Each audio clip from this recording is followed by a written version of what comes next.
Well, looks like it's finally happening. The Oakland Athletics, once a symbol of success and innovation in Major League Baseball, have fallen from grace in recent years. The team that once inspired the book and movie Moneyball is now struggling to keep up with its rivals. Now, they're faced with the inevitable fate of relocation to Las Vegas.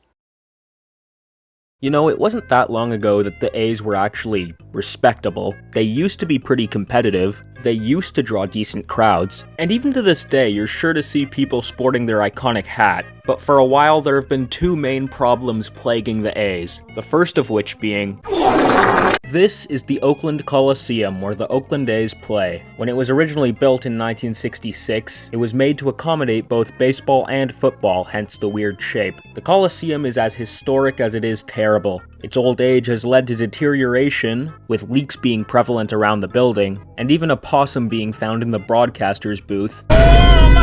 The stadium sits in a sea of asphalt, which I also criticized Dodger Stadium for, which makes sense, seeing as how this stadium was built during a time when private vehicle ownership rates were skyrocketing and the suburbs were rapidly expanding. But to this stadium's credit, it is near an Amtrak station and a BART station, which is good. And also there's the issue of the stadium's shape. Like I said, it was built for baseball and football, which means it has this weird circular shape, and just look at how much foul territory there is. And there isn't even a football team playing here anymore, so now the A's are stuck with this deformed baseball stadium. This big chunk of seating back here is known as Mount Davis. It was added to the stadium back in 1995 with the hopes of bringing the Raiders back to town. And to be fair, it worked. Until they moved again. So now they have all these seats that they almost never use, and it blocks the view of the natural landscape.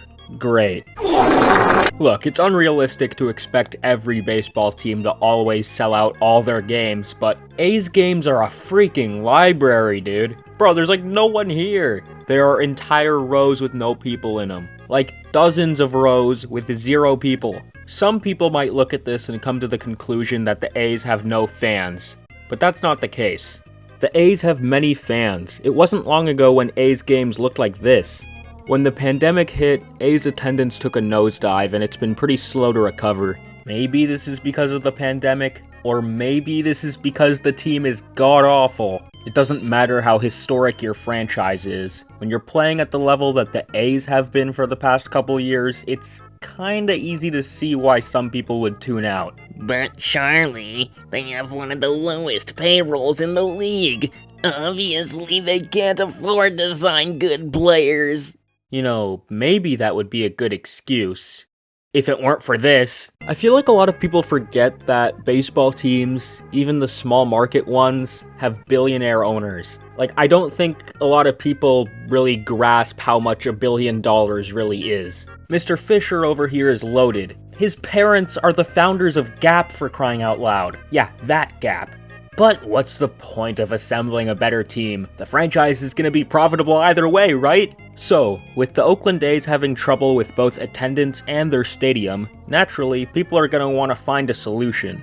This was the new ballpark that was proposed for the Oakland A's. It's in a much better location and has lots of development around it. And just looking at this rendering, it looks like it would have been a fantastic place to see a game. But unfortunately, the plan for this ballpark ended up not coming to fruition. For reasons I don't feel like explaining, just pause to read. Done reading? Okay. So, as things currently stand, the Oakland A's plan to relocate to Las Vegas. You know, I can't say I entirely blame the franchise. Las Vegas is the entertainment capital of the world after all. There's a lot of money to be made there, and there are no other MLB teams in the immediate vicinity, unlike in the Bay Area. With that being said, it's easy to see how die-hard A's fans would be upset by this. Some A's fans are planning a reverse boycott, where they plan to pack the Coliseum for a random weeknight game to show the ownership that they're not the problem. And you know, I gotta hand it to them. Oakland fans are not going out quietly. I respect that. The Oakland A's story is definitely unfortunate, but not at all unique in North American sports. Bad decisions made decades ago, as well as ownership that doesn't really seem to care about the fans, has led up to Oakland losing its 4th and final professional sports team. I gotta sympathize with Oakland fans, knowing that the end is quickly approaching. However, they'll always have the great memories that were made in this old, yet iconic building. And that's something not even Las Vegas can take away.